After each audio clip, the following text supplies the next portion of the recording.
Hello, grade 7. Today we will discuss the idea of heat transfer. Sa week 7 po, diniscuss po natin yung main difference between heat and temperature. So before we discuss the idea or concept of heat transfer, you need to understand first what is heat and what is temperature. Is there any differences between the two, or they are the same? So as we discuss week 7, you learn that this two terms is very different. I know, and I know that you are all ready to listen, okay, and understand the last lesson, okay, in the third quarter. So good luck, mga anak, sa inyong third quarterly examination. I know that you are all ready. Okay, so I am Sir Wabi, your ever curious science buddy. Don't forget to like, share, and subscribe so you'll always be updated with our upcoming videos. All right, let's start. Like what I've said, okay, our topic today is about heat transfer, and we have three major types of heat transfer that we will encounter here. Actually, you already encountered the terms or the three major types of heat transfer in week number 7. But in this week, we will try to depend, okay? We will try to explain more, okay, about the three major types of heat transfer. So for the learning competency, describe the three methods of heat, okay, or heat transfer. Cite examples of the three methods of heat transfer. Apply learning's heat transfer to energy conservation. Okay, so sige. So for the learning objectives, explain how conduction occurs, explain how convection occurs, explain how radiation occurs, give advantages, practical examples of conduction, convection, and radiation, give advantageous environmental examples of conduction, convection, and radiation, give disadvantageous practical examples of conduction, convection, and radiation, give disadvantageous environmental examples of conduction, convection, and radiation. Okay, so for learning a lesson objective number 8, use principles of heat transfer to reduce heat loss and increase heat gains in homes, buildings. And for the last objective, apply heat transfer concepts to save energy in the real world. Okay, so dito sa ating lesson like week number 7, magkakwentuhan lang tayo ngayon. Okay, may mga stories na babasahin tayo with regards to conduction, convection, and radiation. And then, of course, you will try to understand or comprehend what is in the story. Okay, and then after reading the story, there are guide questions or questions that will help you to understand, okay, that specific type of heat transfer. So, are you ready? Okay, so let's start. So for our review, identify the following materials, whether they are conductors or insulators. So in week number 7, we somehow differentiate the two terms for conductors and insulators. So for conductors, these are materials, okay, which is good in conducting heat and electricity, okay, because electricity or electrons can flow easily on this material. While insulators are those material that trap, okay, heat or electricity. That's why the electrons can flow, okay, in this material. Okay, so are you ready? So for the first material, we have a metal spoon. Okay, so is it insulator or conductor? Correct. It's a conductor. And metal or metals are good conductor of heat and electricity. Okay, what about styrofoam? Correct. It's insulator. What about copper wire? Okay, conductor. What about a rubber? Okay, it's insulator. What about aluminum foil? Correct. It's conductor. What about a wood? Okay, it's insulator. Okay, so we are done in the review. It's very easy. Okay, so gusto ko pa sanang dagdagan. So, napakadali lang naman on how to differentiate conductor from insulator. Okay, so next, today's lesson focuses on the major sources of heat energy and the three methods of heat transfer: the conduction, convection, and radiation. Mga anak, remember the three major types of heat transfer. Okay, so conduction, convection, and radiation.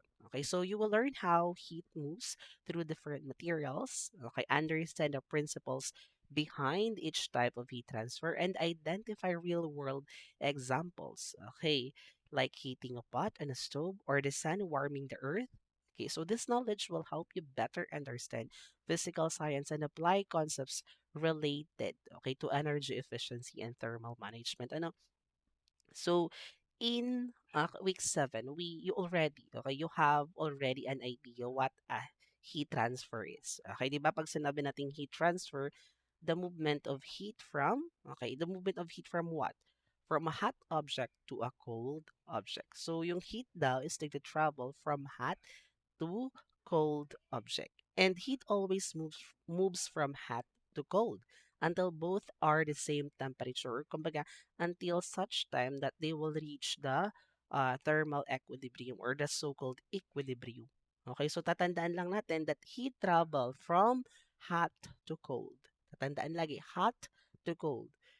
Okay, sige. Let's continue. So our first activity or activity number 1 is Liam's warm spoon adventure.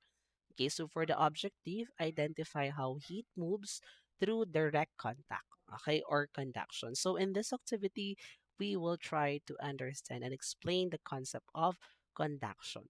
Okay, so we have our PowerPoint presentation, of course. So read a short story, answer the guide questions, and then share your answers with a partner. Okay, so let's start. So this is the story, Liam's warm spoon adventure. So Liam made a cup of hot chocolate. On a cold morning, he placed a metal spoon inside the cup. Okay, and waited. After a few seconds, he touched the spoon and quickly pulled his hand back. It was hot. Okay, Liam realized that the heat from the hot chocolate traveled through the metal spoon by direct contact. Okay, so 'di ba sabi ni Liam dyan, naglagay daw siya ng spoon dun sa hot chocolate. Okay, yung nilagay niyang spoon doon, syempre malamig yun. Yung spoon, di ba? It's cold. But after he waited, after a while, hinawakan niya ulit yung spoon. And then, yun, sabi niya, napaso siya because the heat from the hot chocolate traveled or transferred from the spoon. Okay? Ayan. So, how did the spoon become hot? The question is, how did the spoon become hot? So heat moved from the hot chocolate to the spoon. Okay, what type of heat transfer happened? It's conduction. Tatandaan natin mga anak, yung heat transfer na nangyari dun sa star is conduction. So what is conduction mga anak? So when we say conduction, it happens, okay, when heat moves through an object by direct contact. So nagkadikit ba yung hot chocolate and the metal spoon? Yes, kasi sinawsaw, di ka? Okay, nagkadikit. So, yung init na galing dun sa hot chocolate, okay, nag-travel papunta dun sa metal spoon. So, it's an easy explanation. Ano, when something hot touches something cold, heat travels through it. Okay, so aside from the story, I can give another example like um touching a hot pot. Okay, ironing clothes. Okay, 'di ba? So, those are examples of conduction. Pag nagkadikit yung dalawang bagay at yung init ng isang bagay ay nalipat dun sa isa. Okay, nagkadikit. It's conduction. Tatandaan. Why did Liam feel the spoon heat up quickly? Okay, because metal is a good conductor of heat. Tatandaan natin. Okay, so for our second activity, Mia's boiling water and mystery. So describe how heat moves through liquids or gases. It's convection. Ano? So for the second story or activity, we will try to describe or explain the idea about convection. So meron tayong PowerPoint. Okay, and then the instructions, read the short story, answer the guide questions, and then share your answers with a partner. Okay, so Mia's boiling water mystery. So Mia watched a pot of water heating on the stove. She noticed tiny bubbles rising from the bottom and swirling upward. As the water moved, the top became hotter. Mia realized that the warm water rose while the cooler water sank. Okay, creating a cycle that spread heat throughout the pot. Okay, so sige. So dito nakikita natin kung paano nag-travel. Paano ba nag-travel yung ating heat? May direct contact ba? Okay. May nalipat ba? Okay, yung init dahil nagkadikit or may indirect contact? So tingnan natin ha. So what did Mia see happening to the water? Okay, warm water rose and cooler water sank. Okay, what type of heat transferred happened? Okay, so sige. So the type of heat transferred happened is convection. Okay, bakit convection mga anak? Ano ba yung tinatawag nating convection? Convection is a type of heat transfer by movement. Okay, so ang convection mga anak, nangyayari siya when liquids and gases, okay, when happens in liquids and gases, it happens in liquids naturally and in gases. When heat moves because the particles move. Okay, so hot liquid or gas rises. Okay, cold liquid or gas sinks. And this creates a flow called the convection current. Okay, so ito mga anak ang titingnan natin.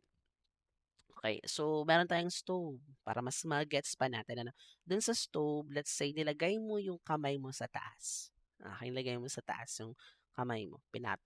Hindi mo pinatong ha, nilagay mo lang sa taas, tapat nung kumukulong tubig. Okay, hindi mo hinawakan yung tubig. Let's say hindi mo hinawakan.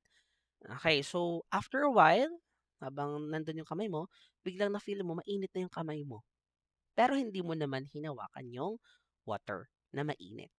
Okay, ang tawag natin dun sa heat transfer na yun is convection.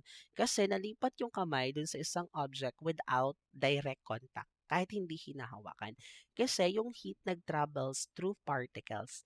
Okay, di ba? Yung heat nag-travel through particles. Okay, so kaya uminit yung iyong kamay.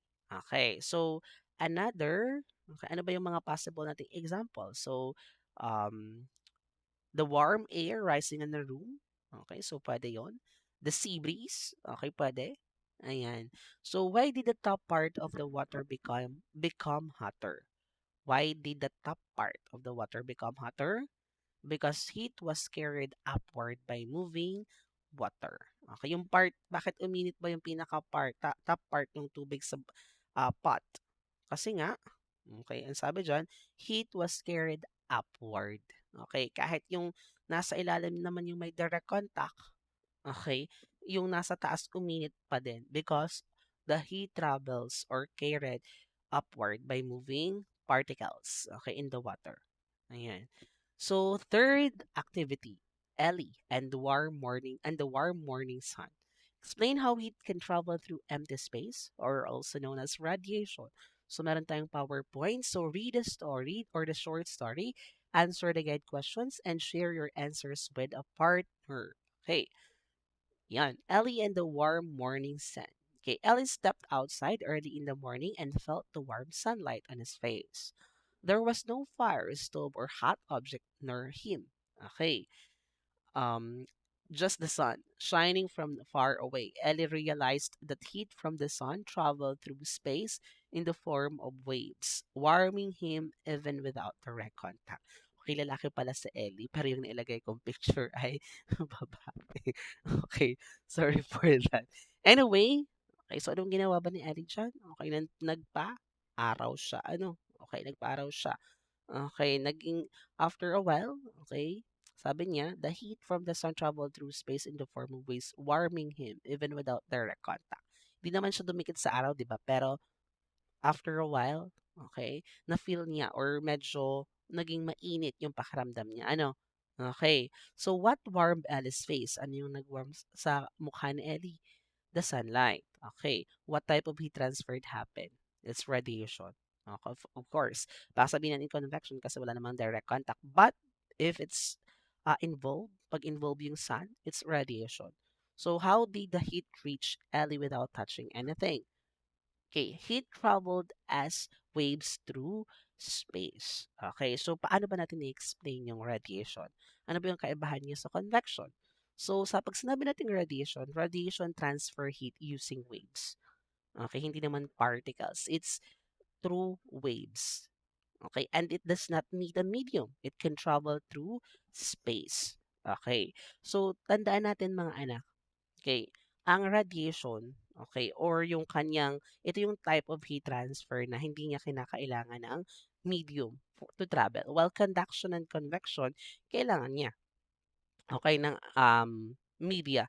Like for example, sa convection, liquid and gases. Okay, while conduction, mostly solid, pwede rin sa liquid, okay, basta may direct contact. Okay, may medium yung dalawa, pero ang radiation, okay, pwede niyang i-transfer yung heat without, okay, this media. It can travel through space. Okay. Ayan. So, for our activity number 4, we are done on the three major types of heat transfer: conduction, convection, and radiation. So heat transfer hand. So identify whether a situation shows conduction, convection, or radiation. So meron tayong PowerPoint presentation. So for the instructions, read each situation carefully. Write if it is conduction, convection, or radiation. Okay. And for number three, check your answers after finishing all items. Okay. So for heat transfer hand, may mga situation mga anak, and then you will identify if that situation is an example of conduction, convection, or radiation. Okay, so is that clear? So a metal spoon becomes hot after being left in a cup of hot soup. Is it conduction, convection, or radiation? Correct, it's conduction. Maano kasi yung soup nagkaroon ng direct contact dun sa spoon. Okay. Warm air rises from a heater and circulates around the room. Okay, it's convection. Okay, so kahit yung heater natin is hindi naman talaga wala siyang direct contact sa buong ano, 'di ba? Okay, buong kwarto. Okay, pero after a while, okay, yung heat sa loob is nag-circulate. Uminit yung loob ng kwarto. Ang heater po sa atin is katumbas sa mga air condition, pero itong heater naman mostly ginagamit sa mga malalamig, okay, na places. Dito sa Pilipinas ay pag nag-heater pa ikaw ay ewan ko na lang talaga ano. Sa Baguio puwede pa, okey. Pero dito sa mga tulad nating normal ang temperature, okey, hindi puwede. So, ang heater ginagamit gusto sa Korea, mga ganyan, ayan. So, you feel warm when standing under the sun. Ayan, nag-travel yung heat through, space. Okay, it's radiation.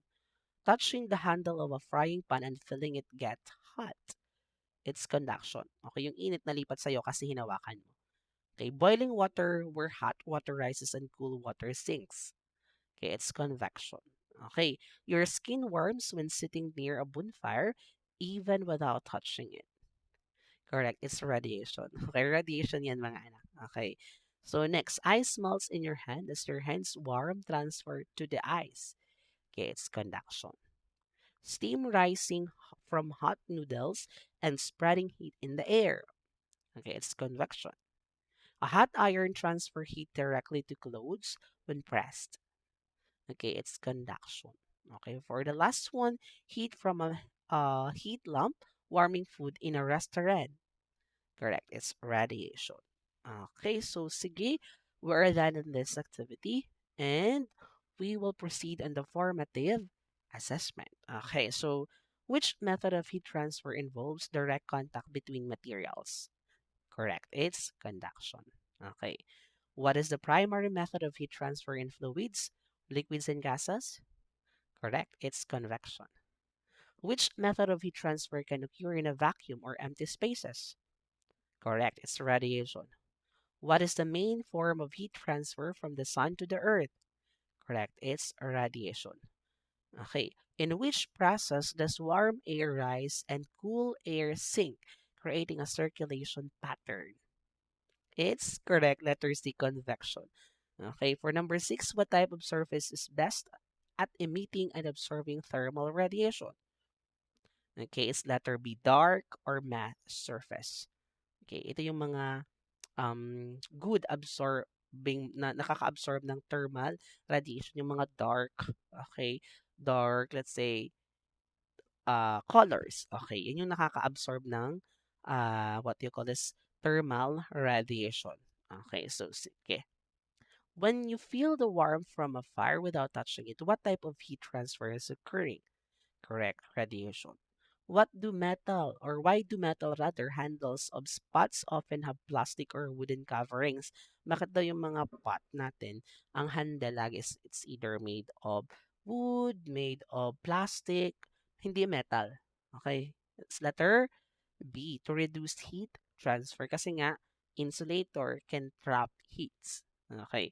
Which method of heat transfer primarily occurs when boiling water in a stove? Correct. It's convection. Which method of heat transfer primarily occurs in solid materials? Napakadali. It's conduction. Okay, so number 11, what type of heat transfer is reduced by using double glazed windows? Ay double glazed windows. It's letter D, all of the above. Okay. In which heat transfer method do particles themselves move from one place to another? Okay, it's letter B, convection. Okay. Which type of heat transfer is most significant in the heating of the Earth's atmosphere by the sun? Ulit-ulit na lang tayo, no? It's radiation. Which of the following statements about radiation is true? Correct. It's letter B. It can occur in a vacuum. Which of the following is best used when cooking to avoid burns? Okay, it's none of the above. Okay, so alang piece of carton, matsunog, rubber gloves, matunaw, mittens, lalo na. So none of the above. Okay, so hopefully you learned something for today mga anak. Thank you so much. And okay, good luck sa inyong third quarterly examination. And of course, see you in fourth quarter. Okay, thank you so much.